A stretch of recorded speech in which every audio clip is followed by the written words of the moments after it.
Hi everyone, it's nice to see you all. Today I'm going to be reading you a biography. It's the story of Harvey Milk, but also the story of how the rainbow flag came to be. Okay, let's read. The story is called Pride, the story of Harvey Milk and the rainbow flag. It's written by Rob Sanders, and it's illustrated by Steven Salerno. Pride. Remember, this is a non-fiction book. True story.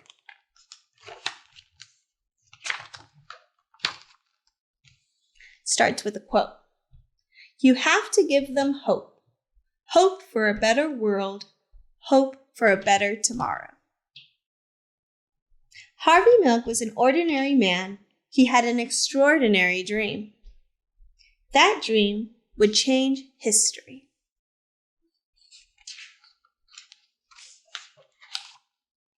Harvey dreamed that everyone, even gay people, would have equality. He dreamed that he and his friends would be treated like everyone else. He dreamed that one day, people would be able to live and love as they pleased. It says, just married.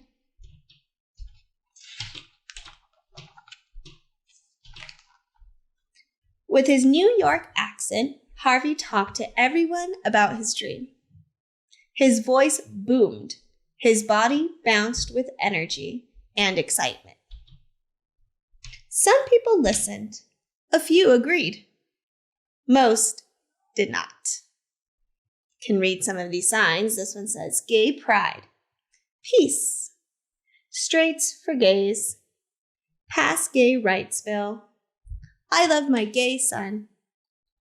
And these say, no gay, gays must go, and God says no.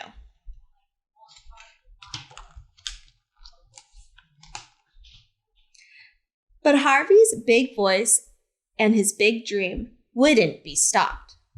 He discovered that the best way to change laws was to help make laws. In 1977, Harvey Milk took a big step towards that dream when he became one of the first openly gay people to be elected to political office in the United States. Harvey and his friends planned marches to protest inequality and unfair laws. And just days before one of the marches, Harvey had an idea.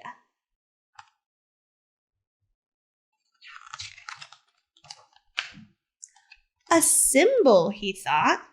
We need a symbol that shows who we are and how we feel. There he is. He's thinking about, what could I use as a symbol? Something to carry during the march. Something to make people feel they're a part of a community. Something to give people hope. Something extraordinary.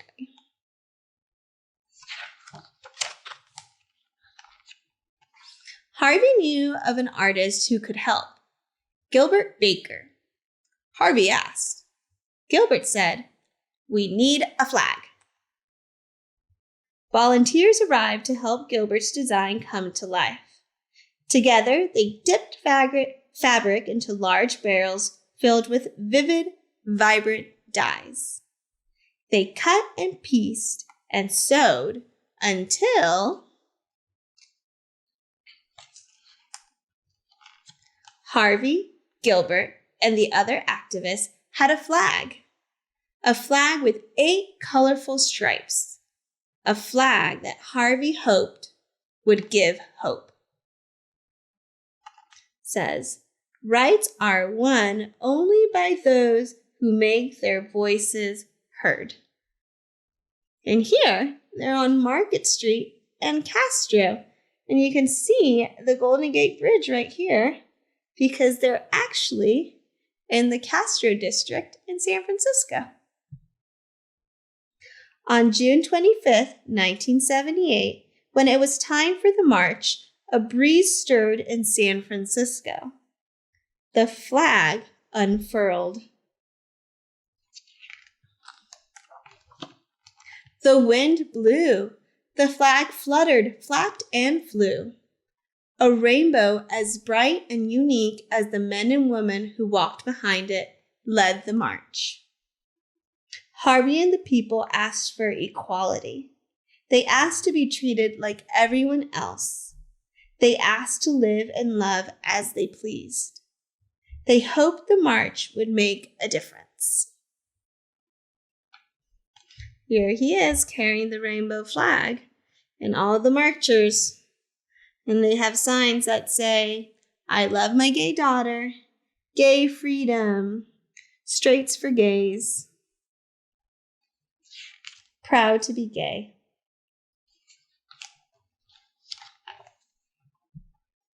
Harvey was proud of the flag and proud of himself. He hoped others could be proud too. Looks like all these people are proud of themselves.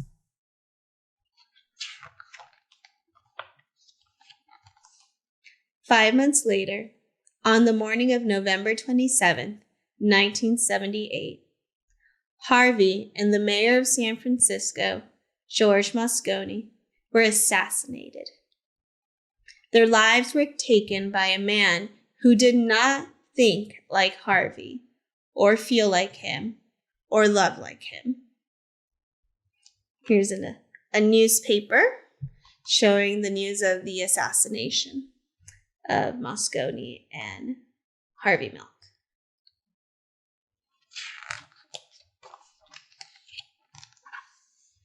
The flag did not only fly on that dark, sad night. Instead, thousands and thousands of people marched silently, carrying candles.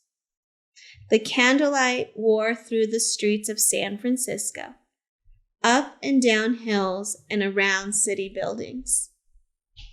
A mile of glowing candlelight in honor of 2 lives lost. That could have been the end of Harvey's dream and the colorful flag, but it wasn't. All these people who were fighting for the same rights, for people to be treated equally. It says, hope. More rainbow flags were created. Some of the colors changed. 8 stripes became 6 stripes, but the meaning of the flag did not change. It was a flag of equality. More and more people began to think of the flag as their flag, and they began to feel pride. They began to feel hope.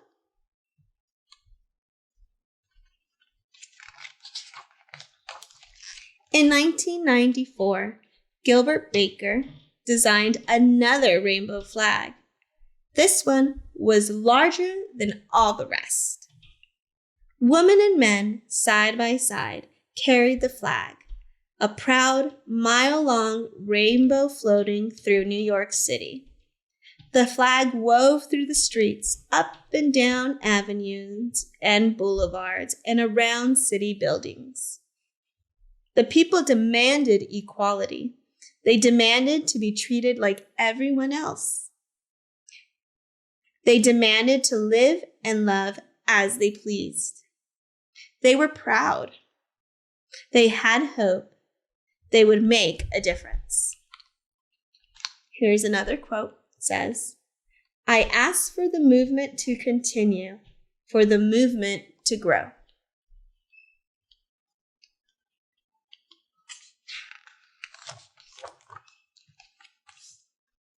More rainbow flags were made.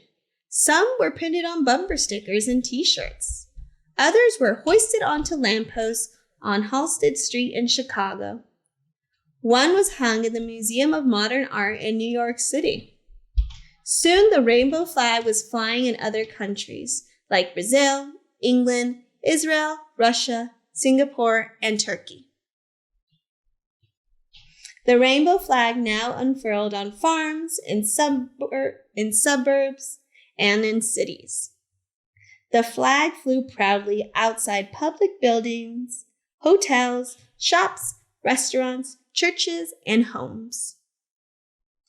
Let's see. On a church, at the museum, on cars, on t-shirts. And once, on June 26, 2015, the White House was awash in the colors of the rainbow flag. That was just 5 years ago. Equality, pride, hope, love. Harvey's dream became a flag for us all. Here's a picture of Harvey Milk holding his rainbow flag.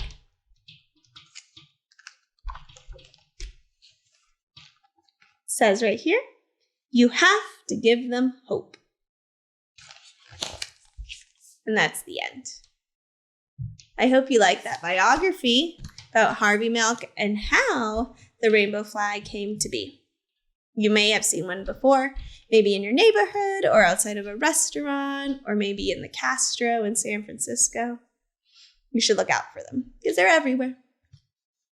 I will see you all soon. Have a good rest of the day. Bye, everyone.